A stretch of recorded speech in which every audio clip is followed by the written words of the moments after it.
Hi guys, मैं सचिन और welcome करता हूँ। आज इस छोटी सी वीडियो में हम कुछ टिप्स के बारे में टिप्स अबाउट लर्निंग इंग्लिश। बहुत सारे लर्नर्स मुझसे क्वेश्चन करते हैं कि सर कैसे सीखें इंग्लिश। सर वर्ड मीनिंग तो सर बिल्कुल भी नहीं पता है, सर कुछ आता ही नहीं है, सर इतने सारे रूल्स हैं, सर नाउन है, सर नाउन है, एडजेक्टिव है, ये है वो है। हम इंटरमीडिएट तक इतनी सारी बुक्स, ग्रामर, रूल्स, डेफिनेशन सब पढ़ते रहते हैं, लेकिन क्या हम अच्छे से इंग्लिश बोल पाते हैं?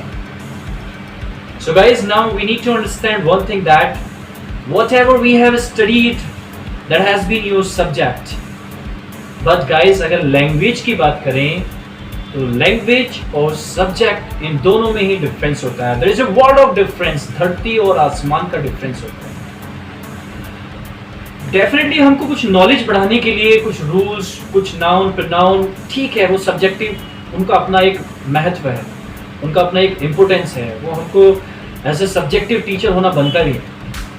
लेकिन लैंग्वेज अच्छे से बोलने के लिए, अच्छे से हमारी लैंग्वेज में कमांड होने के लिए सिर्फ ग्रामर ही नहीं, क्योंकि ग्रामर बहुत ज़रूरी स्टेप है, हमको हर बात का बोलने का तरीका ज़रूर पता होना चाहिए कि कहाँ पे क्या लगता है, वो लॉजिक हमको पता होना चाहिए कि भाई इज एम आर कहाँ लगते हैं, डू डस कहाँ लगते हैं, डिड कहाँ लगता है, विल कहाँ लगता है, कैन कहाँ लगता है, शुड कहाँ लगता है, हैव टू कहाँ लगता है, यूज टू कहाँ लगता है, शुड हैव कहाँ लगता है, पैसिव वॉइसेस कहाँ ये यूज होती है। लेकिन ये पता होने के बाद भी हमको प्रॉब्लम आती है, हम ये सारी चीज़ें हमारी जुबान पे नहीं आ पाती, टंग पे इंस्टेंटली तुरंत ये चीजें हमारी जुबान पे नहीं आ पाती हैं। ऐसे बहुत सारे लोग होते हैं, they have a lot of knowledge about these things, उनको इतनी सारी नॉलेज होती है इन चीजों के बारे में, but when it comes to talking in English fluently, जब बात इंग्लिश की बोलने की आती है fluently, so they fail there, वो वहां पे असफल हो जाते हैं। कहीं ना कहीं फ्लुएंसी नहीं होती है, कहीं ना कहीं देखिएगा उनका कॉन्फिडेंस उस लेवल का नहीं हो पाता है, कहीं ना कहीं उनकी प्रोनाउंसिएशंस, मतलब प्रोनाउंसिएशंस की तो इतनी बड़ी बात है कि लोगों को इसको ही सही से प्रोनाउंस नहीं करना आता है। प्रोनाउंसिएशन, प्रोनाउंसिएशन, लोगों का सा, शा, ज, ज, ग, घ, ये बिल्कुल सही नहीं होता है। बड़ी एमटीआई प्रॉब्लम होती है, मदर टंग इन्फ्लुएंस, और बनता भी है। देखो हम लोग अलग अलग स्टेट से होती हैं, बहुत लोगों के साथ में प्रॉब्लम होती है। So if you want to speak fluently, smartly, confidently, so guys, few things I would like to share with you with my experience. Well, I have taught plenty of students in my career. मैंने अपने career में plenty of students, हजारों लोग पढ़ाए हैं। I have seen so many people, बहुत लोगों को देखा है, बहुत सारी जो टिप्स हैं मैंने लोगों के साथ में शेयर करी हैं और बहुत लोगों ने उनका फायदा भी उठाया है। So रूल्स, डेफिनेशन, ग्रामर, सबसे मेन चीज होती है गाइस इंग्लिश बोलने के लिए हमारा sentence making. I personally feel कि हमारा सेंटेंस मेकिंग, सबसे पहली बात का मैं जिक्र कर रहा हूं, हमारा सेंटेंस मेकिंग बड़ा अच्छा होना चाहिए।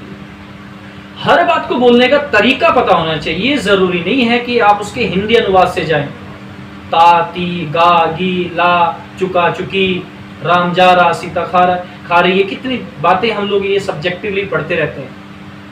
हमें सेंटेंस मेकिंग आना चाहिए, लॉजिक पता होना चाहिए, इज एम आर क्या है, डू डस क्या है, डिड का है, सेकेंड फॉर्म कहाँ लगती है, हैव का यूज होता है, हैड का यूज होता है, शुड हैव का क्या यूज है, बस पता होना चाहिए। उसके बाद हमारी इतनी प्रैक्टिस हो इन सेंटेंसेस के ऊपर, हमारी इतनी अच्छी हैबिट बने, हमारे पास इतना अच्छा एनवायरनमेंट हो कि ये चीज़ें हमें टंग पे आ जाए। अच्छा एनवायरनमेंट कैसे बनेगा? कई लोगों की शिकायत होती है, यार सर एनवायरनमेंट नहीं है, हम किसके साथ बोले, इंग्लिश कोई बोलने वाला नहीं है। तो देखो guys, I don't think that you need to find someone to speak English. आपको किसी को ढूंढने की जरूरत नहीं है। आपके पास एक प्लेटफॉर्म हो, एक जो डायलॉग्स आपको बोल रहे हैं वो सेंटेंस मेकिंग जरूर हो आपके पास, इतना मैं जरूर सजेस्ट करूंगा।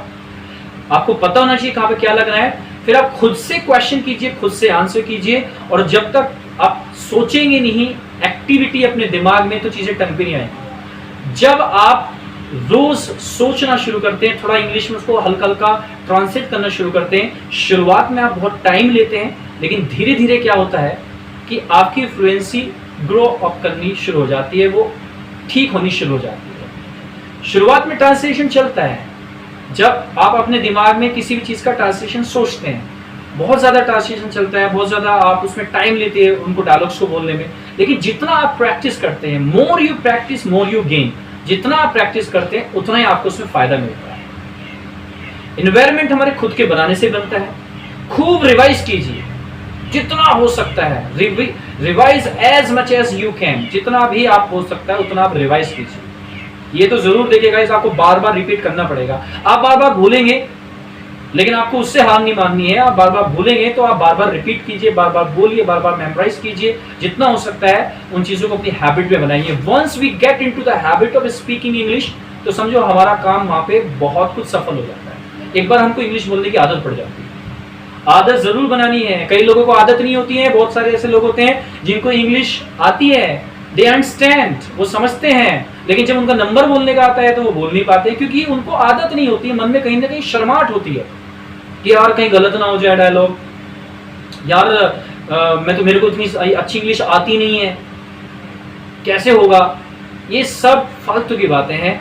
आपको जितना आता है उतना ट्राई कीजिए। गलती एक टाइम तक होती है माय डियर्स, एक वक्त तक गलती होती है, उसके बाद में आपकी गलतियां धीरे धीरे या तो कम हो जाती है या बंद भी हो जाती है एक अच्छे टाइम पे। लेकिन आपको कुल मिला के हैबिट बनानी है। जो भी आपको आता है ट्राई टू स्पीक जितना भी हो सकता है। Even it's broken English doesn't matter, फर्क नहीं पड़ता है, चाहे वो टूटी फूटी इंग्लिश है, लेकिन ट्राई। सोचिए मत, जो आपको बोलना है बोलो बिंदास, कोई टेंशन नहीं है। एक वक्त बाद में एक गारंटी गलतियां बंद हो जाएगी, जैसे जैसे आपको एक्सपीरियंस मिलेगा। आपको बोलने का अनुभव नहीं है, इस बात को जरूर ध्यान रखिए, इसलिए गलतियां हो रही है। जिस काम का हमको बहुत अनुभव हो जाता है, ऑटोमेटिकली हमारे अंदर एक कॉन्फिडेंस बिल्डअप हो जाता है, ऑटोमेटिकली हमारी गलतियां जो होती है वो कम हो जाती हैं। तो अपने एक्सपीरियंस को आपको जो है वो भुनाना है, खूब आपको बोलने की जो है वो ट्राई करना है। लेकिन आपके पास में एक प्लेटफॉर्म जरूर सेट होना चाहिए। मुझे बोलना क्या है, आपके पास सेंटेंस मेकिंग जरूर होना चाहिए। हम लोग चूंकि हम तो यहाँ कोचिंग में यहाँ पे हैं, हमारा सेंटर है American Institute of English language, Jamia Nagar. I have been working with this American Institute last 13 and 14 years approx. लगभग 13-14 साल से मैं काम कर रहा हूँ। तो हम लोग पूरा एक प्लेटफॉर्म यहाँ पे सेट करते हैं सारे लर्नर्स के साथ में, स्टेप बाय स्टेप हम वहाँ पे लेके चलते हैं। फिर जितना भी हम लोग सिखाते हैं, हमारी कोशिश होती है कि उन चीज़ों को एक्टिविटी में डाला जाए। जितना एक्टिविटी करेंगे, एक्टिविटी मीन्स जैसे कि आप थोड़ा थोड़ा ट्राई कर रहे हैं 4 लोगों के सामने बोलने का, आप मार्केट में खुद से भी ट्राई कर सकते हैं। कोचिंग में तो मिलता है आपको एक्टिविटी, बाहर भी आप ट्राई कर सकते हैं, आपको 4 लोग जरूर मिलेंगे। थोड़ा अपने अंदर एक इंथुजियाज्म, एक जोश, एक एनर्जी, एक पॉजिटिविटी जरूर होनी चाहिए कि हाँ मुझे ट्राई करना है, हाँ मुझे बोलना है। आप सोचेंगे यार नहीं बोल पाऊंगा, मुझे आती नहीं है, तो ऐसे नहीं होगा। सडनली कोई भी लर्नर इंग्लिश नहीं बोलता है। आप 2 महीने 4 महीने बाद अचानक नहीं बोलेंगे। जो आपको आता है उसमें आपको अपना बेस्ट ट्राई करना पड़ेगा। आपको आज कम आता है तो आप कम बोलो, लेकिन बोलो जरूर। धीरे धीरे नॉलेज बढ़ेगी तो आपको ज्यादा भी बोलेगा, क्योंकि आप डेली उसका एक्सपीरियंस कर रहे हैं। अनुभव आप में कॉन्फिडेंस बिल्डअप करेगा और उससे फर्क पड़ेगा आपकी फ्लुएंसी पे। ये बहुत छोटी छोटी बातें हैं जो हर लर्नर्स को देखेगा हमेशा ध्यान रखनी चाहिए। Sentence making is one of the major part of your English language. एक जरूरी और सबसे महत्वपूर्ण आपका सेंटेंस मेकिंग पार्ट होता है। कई लोग सोचते हैं यार वोकैब कैसे बढ़ाऊं, मेरे को वर्ड मीनिंग नहीं आता है। मैं कहता हूँ कॉमन वोकैब तो आना चाहिए। अगर आपको इतना ही पता, जाना, खाना, पीना, नहाना, बोलना, बैठना, देखना, सुनना, सुनाना, पढ़ना, पढ़ाना, अगर आपको इतना ही नहीं पता है तो फिर तो बड़ा मुश्किल है। आपको एटलीस्ट इतना लर्न करना पड़ेगा, इनका लिस्ट बनाना पड़ेगा। आप एक छोटे से वर्ड से 100 डायलॉग, 200 डायलॉग, 50 डायलॉग बोल सकते हैं अगर आपको सेंटेंस मेकिंग आता है। देखो गाइस, बहुत कॉमन सा वर्ड है गो। क्या हम नहीं जानते गो का मतलब क्या होता है? लेकिन हमारा सेंटेंस मेकिंग कितना स्ट्रॉन्ग है उसके हिसाब से हमारे डायलॉग्स बनेंगे। चलो आपको एक आता है डायलॉग आई एम गोइंग, कोई भी बोल देगा, चलो ठीक है। वेयर आर यू गोइंग, कोई भी बोल देगा, कोई बड़ी बात नहीं है।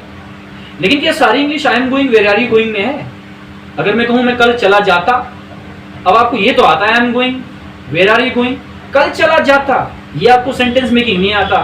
कल चला जाता, यहाँ पे जिक्र तो जाने का ही है, कोई अलग से वर्ड मीनिंग तो है नहीं है। लेकिन इसके लिए क्या जरूरी है? Sentence making. कल चला जाता, मैं 4 दिन से जा रहा हूँ, मैं जाए बिना नहीं रह सकता। यार मेरे को वहां जाने की आदत है, पापा मुझ पे जाने के लिए जोर डालते हैं। यार तुझे जरूरत है जाने की, तू क्यों नहीं जा रहा है? तुझे जाना चाहिए था। ऐसे में कितने डायलॉग्स आपके सामने पेश कर सकता हूँ। लेकिन क्या आपने नोटिस किया, यहाँ पे जिक्र सिर्फ जाने का है, लेकिन हमारा सेंटेंस मेकिंग डिफरेंट है। So guys we need to focus over sentence making. हमको हर बात के बोलने का तरीका बिल्कुल कंफर्म होना चाहिए, और वो कंफर्म तब होगा जब आप उसको एक्सपीरियंस करेंगे, उसमें आप श्योर होंगे, आपके पास एक प्लेटफॉर्म सेट होगा। तो ये काम आपका बहुत आसान हो जाता है सेंटेंस मेकिंग के द्वारा। इस प्रकार जो मैंने आपको ये टिप्स बताई हैं इंग्लिश बोलने का, आई होप कि आपको कुछ इस चीज़ में, इस वीडियो में कुछ आपको समझ में आया हो, कुछ बातें मेरी आपको अच्छी लगी हो, और you just try to apply these things in your language. अगली वीडियो में कुछ और खास टिप्स के साथ में आपके साथ पेश होंगे। तब तक के लिए bye bye, take care and have a nice time. Take care guys, thank you.